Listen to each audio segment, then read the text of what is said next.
तीसरी बार मोदी सरकार अब की बार 400 पार। लोकसभा चुनाव में जीत की हैट्रिक के प्रति मजबूत अवधारणा बनाने की रणनीति के तहत भाजपा के गड़े ये नारे पार्टी की दूरगामी रणनीति की ओर इशारा करते हैं।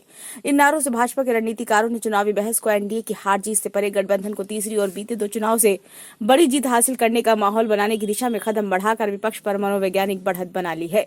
बीते 2 मुकाबलों की तरह इस बार भी एक तरफ अब तक अजय ब्रांड मोदी है तो दूसरी ओर एक साथ आने की कोशिश में लगातार बिखरता विपक्ष है। हिंदुत्व व राष्ट्रवाद की जमीन और मजबूत होने के बीच भाजपा वोट प्रतिशत और सीटें बढ़ाने के लिए एक एक कर पुराने सहयोगियों को साध रही है। विपक्ष की आरक्षण जाति गणना की पूरी कहानी लीक वाली सामाजिक न्याय की राजनीति के समानांतर प्रधानमंत्री मोदी ने नई सामाजिक न्याय की अवधारणा पेश करते हुए गरीब, युवा, महिला और किसान को 4 जातियां बताया है।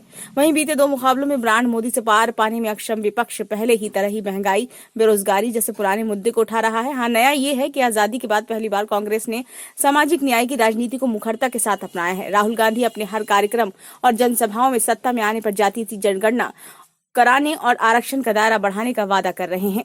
ब्रांड मोदी की चुनौती विपक्ष के लिए नई नहीं है।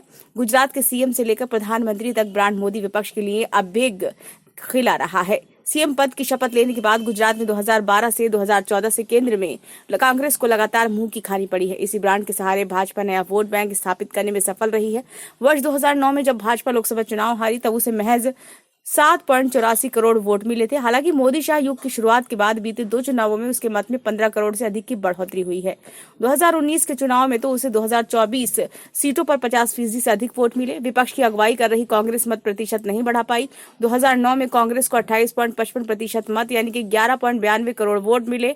वर्ष 2014 में ये घटकर 19.31% यानी कि 10.69 करोड़ मत रह गया।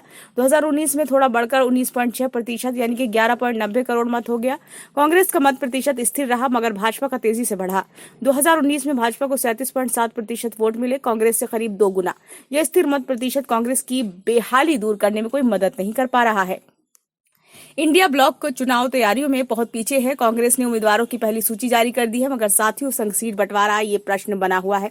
पंजाब में आपके साथ, महाराष्ट्र में शिवसेना, यूबीटी, एनसीपी, शरद गुट, बिहार में राजद के साथ गुत्ती नहीं सुलझ पाई है। पश्चिम बंगाल में टीएमसी ने तो सभी 42 सीटों पर उम्मीदवार घोषित कर गठबंधन के गणित को उलझा दिया है। पीडीपी व नेशनल कॉन्फ्रेंस बार बार ब्लॉक से दूर जाने का इशारा कर रहे हैं। एनडीए व इंडिया ब्लॉक में सबसे बड़ा अंतर जमीनी स्तर पर संगठन का कामकाज पैदा कर रहा है। मोदी शाह युग के साथ भाजपा ने बूथ स्तर पर प्रबंधन व सर्वाधिक मेहनत की है। वहीं विपक्षी गठबंधन में शामिल आप, डीएमके के अलावा किसी दल ने बूथ स्तर पर बेहतर प्रबंधन नहीं किया है। कांग्रेस ने किसी भी राज्य में संगठन मजबूत करने के लिए मेहनत नहीं की है।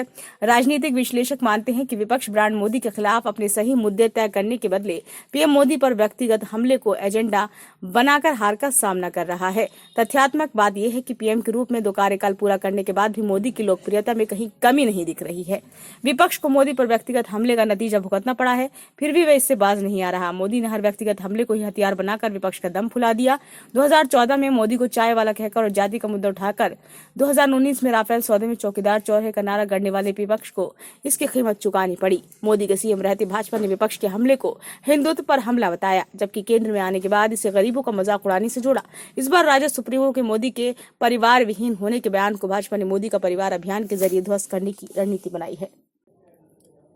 ब्यूरो रिपोर्ट, नई दिल्ली।